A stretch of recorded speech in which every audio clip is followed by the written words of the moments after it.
അഭിനയ വ്യക്തിത്വങ്ങൾ, പ്രിയപ്പെട്ടവരെ, ഈ ചരിത്രത്തിൻ്റെ ഭാഗമായിട്ട് ഇവിടെ നിൽക്കാൻ സാധിച്ചതിൽ ഞാൻ ദൈവത്തോട് നന്ദി പറയുന്നു. എൻ്റെ സിനിമ ജീവിതം തുടങ്ങുന്നത് ഞാൻ എൻ്റെ മുഖം ആദ്യമായിട്ട് സ്ക്രീനിൽ കാണുന്നത് മുദ്ര എന്ന് പറയുന്ന സിനിമയിലൂടെയാണ്. അതുപോലെ എൻ്റെ മുഖം എന്നും ഓർക്കാൻ എനിക്കൊരു സിനിമ തന്നതും സിബി സാറാണ്, ദേവദൂതൻ.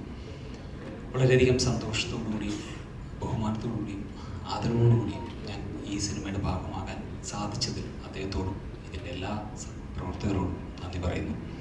ലാലേട്ടനും ഞാനുമായിട്ട് ഒരുപാട് സിനിമകൾ എൻ്റെ ലാലേട്ടൻ കുട്ടിക്കാലം അഭിനയിച്ചിട്ടും അത് കഴിഞ്ഞ് ഭരതം എന്ന് പറയുന്ന സിനിമ ചെയ്യുമ്പോഴും അതൊക്കെ കഴിഞ്ഞ് വീണ്ടും ദേവദൂതൻ എന്ന് പറയുന്ന സിനിമയിൽ എത്തിയപ്പോൾ എനിക്കിപ്പോഴും ഓർമ്മയുണ്ട്. ആദ്യത്തെ ഒരു സീൻ ഞാൻ നടന്നു വരുന്ന അപ്പോഴാണ് എൻ്റെ അടുത്ത് ഈ ക്യാരക്ടർ എന്താണെന്ന് സിബി സാർ പറഞ്ഞു തരുന്നത്. അതൊരു എനിക്കറിയില്ല, ഞാൻ ബ്ലൈൻഡായിട്ടുള്ള ഒരു ക്യാരക്ടറാണ് ചെയ്യുന്നതെന്ന് ഒന്നും അറിയില്ല.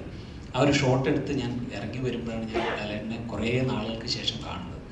അപ്പോൾ വീണ്ടും അദ്ദേഹത്തിനോട് വർക്ക് ചെയ്യാൻ ചെയ്തത് സന്തോഷമൊക്കെ അന്ന് തന്നെ വളരെ വളരെ എക്സൈറ്റ് ചെയ്യിപ്പിച്ച കുറേ ഘടകങ്ങളാണ്. ദേവദൂതൻ്റെ ഷൂട്ടിങ്ങുമായിട്ട് ബന്ധപ്പെടുത്തിയിട്ട് രഞ്ജിയേട്ടൻ പറഞ്ഞതുപോലെയുള്ള ചില അനുഭവങ്ങൾ ഉണ്ടായെങ്കിലും അതിനേക്കാളൊക്കെ എന്നെ എപ്പോഴും എക്സൈറ്റ് ചെയ്യിപ്പിക്കുന്നത് അതിനകത്തുള്ള ആ ഒരു പാട്ടാണ്. കാരണം പിടിച്ചാൽ എന്നുള്ളൊരു സോങ്, അങ്ങനെ ഒരു പാട്ടിൻ്റെ ഭാഗമാവുക ദാസേട്ടൻ്റെ ശബ്ദത്തിൽ കൈതപുരം സാറിൻ്റെ വരികൾ അതിമനോഹരമായിട്ട് വിഷ്വലൈസ് ചെയ്ത ആ ഒരു പാട്ടിൻ്റെ ഭാഗമായിട്ട് അഭിനയിക്കാൻ സാധിച്ചു എന്നുള്ളത് എൻ്റെ ഒരു വലിയ ഭാഗ്യമാണ്.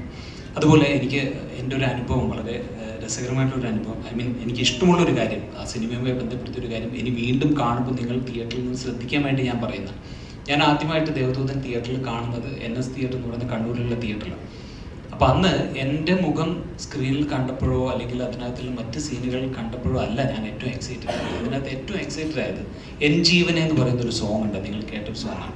അതിനകത്ത് കരളേന്ന് കൈ പിടിച്ചാൽ സോങ്ങിൻ്റെ ഒരു ഹമ്മിങ് വരും. അത് സറൗണ്ടിലേക്ക് അന്ന് മിക്സ് ചെയ്തത്, ഇപ്പോൾ ശ്രീധർ സാർ പേര് പറഞ്ഞല്ലോ, അദ്ദേഹം അതിഗംഭീരമായിട്ടാണ്. ആ ഒരു മൊമെൻറ്റിൽ ഞാൻ ശരിക്കും അന്ന് എക്സൈറ്റഡ് ആയിട്ടുള്ള ഗൂസ് ബംസ് വന്നൊരു മൊമെൻറ്റാണ്. അത് വീണ്ടും തിയേറ്ററിൽ 4K വരുമ്പോൾ അറ്റ്മോസിൽ മിക്സ് ചെയ്ത് കേൾക്കാൻ ഞാൻ ആഗ്രഹിക്കുന്നുണ്ട്. അപ്പോൾ ഈ സിനിമയുടെ റിലീസ് ഒരുപക്ഷെ ആദ്യമായിട്ടായിരിക്കും, ഇപ്പോൾ ഇവിടെ സൂചിപ്പിച്ചതുപോലെ തിയേറ്ററിൽ ആദ്യം ഇറങ്ങിയപ്പോൾ വിജയിക്കാതെ പോയൊരു സിനിമ, സാമ്പത്തികമായിട്ട് വിജയിക്കാതെ പോയ സിനിമ.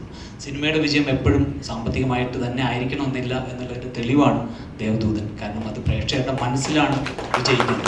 ആ വിജയത്തിൻ്റെ ഭാഗമായി ഇവിടെ നിൽക്കുന്നു എന്നുള്ളതിൽ ഒരിക്കൽ കൂടി നന്ദി രേഖപ്പെടുത്തിക്കൊണ്ട് എല്ലാവരും തിയേറ്ററിൽ വന്ന് ഈ സിനിമ കാണുക എന്ന് പറയുന്നു. Thank you so much.